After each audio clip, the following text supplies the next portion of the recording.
오늘 함께 볼 말씀은 구약 시편 65편 1절에서 13절 말씀입니다. 구약 시편 65편 1절에서 13절 말씀입니다. 제가 본문 전체 읽고 말씀 전하도록 하겠습니다. 다윗의 시, 인도자를 따라 부르는 노래. 하나님이여 찬송이 시온에서 주를 기다리우며 사람이 서원을 주께 이행하리이다.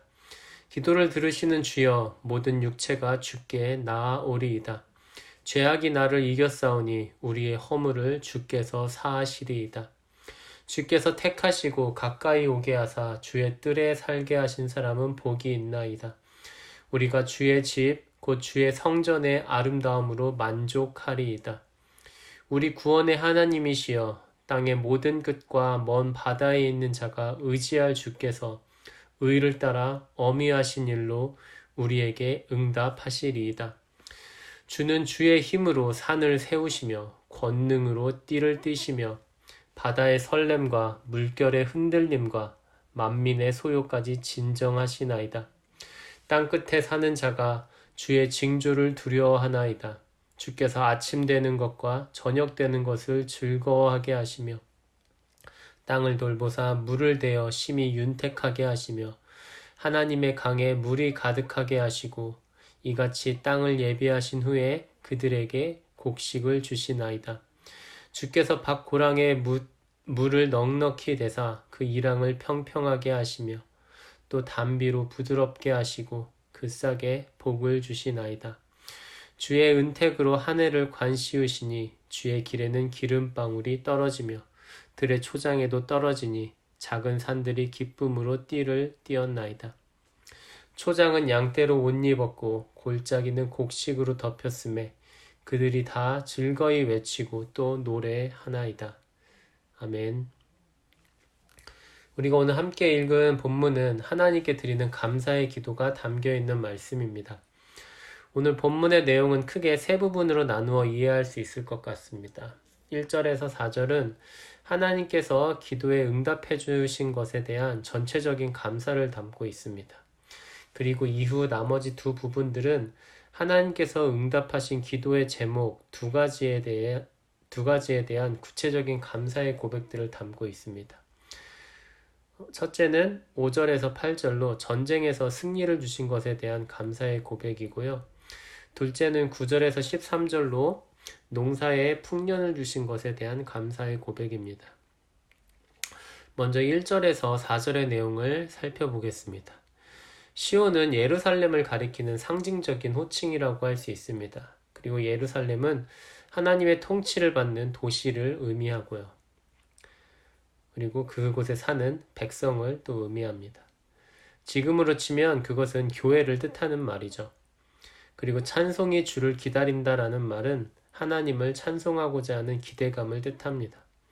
그리고 서원이라는 말도 언급이 되고 있는데 우리는 여기에서 하나님께 도움을 구했던 이스라엘이 전쟁의 승리와 농사의 풍년이 간절했던 시기에 어떤 서원과 함께 하나님의 도우심을 간구했다는 것을 알 수 있습니다. 그리고 이제 하나님의 응답을 받은 상황에서 기꺼이 하나님께 전에 말씀드렸던 서원을 이행하겠다는 말을 하는 것입니다. 오늘 본문은 2절에서 하나님은 기도를 들으시는 분임을 언급합니다. 하나님이 살아계시다는 사실보다 어쩌면 더 중요한 사실은 하나님이 우리와 어떤 관계를 맺고 계시는가입니다.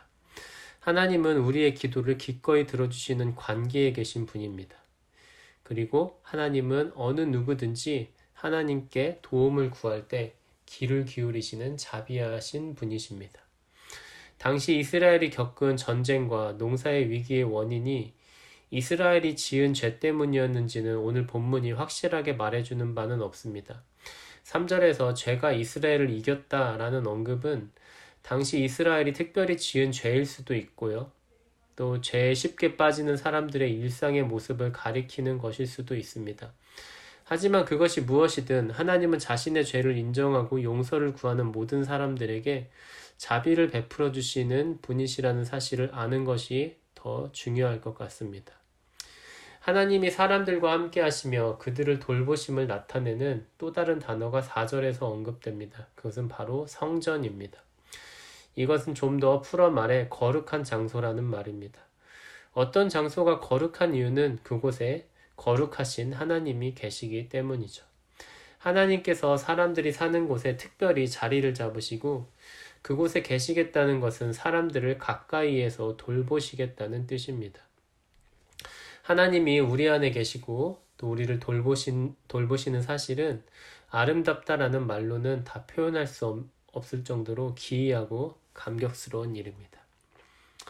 이제 5절에서 8절을 살펴보겠습니다. 오늘 본문은 전쟁에서의 승리에 대한 감사를 담고 있다고 아까 말했습니다.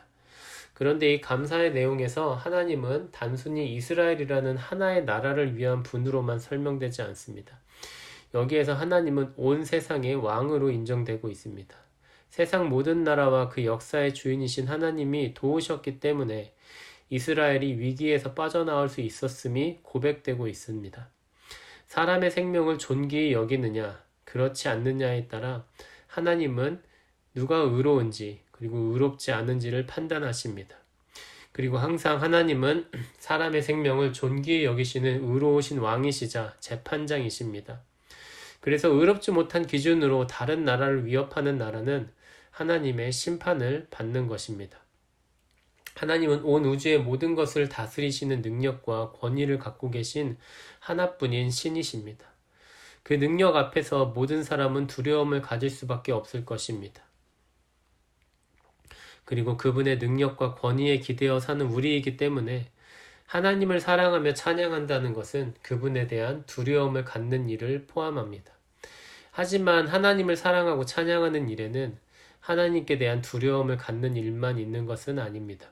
그것은 하나님을 기뻐하는 일도 포함됩니다. 왜냐하면 하나님께서 그 크신 능력과 권위로 세상을 만드신 이유는 사람들이 살기에 풍족하고 평안한 장소를 주시기 위함입니다. 그렇기 때문에 이 세상에는 사람들의 생명에 대한 하나님의 기쁨이 담겨 있습니다.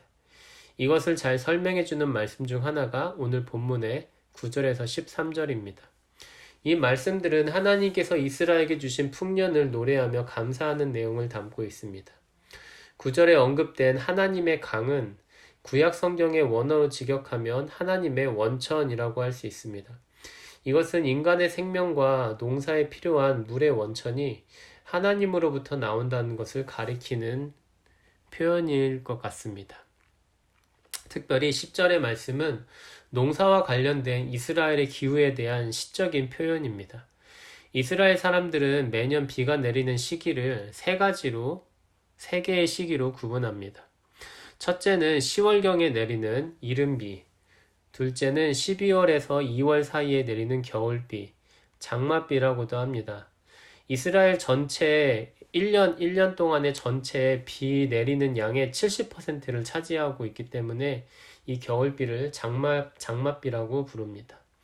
셋째는 4월경에 내리는 늦은 비입니다.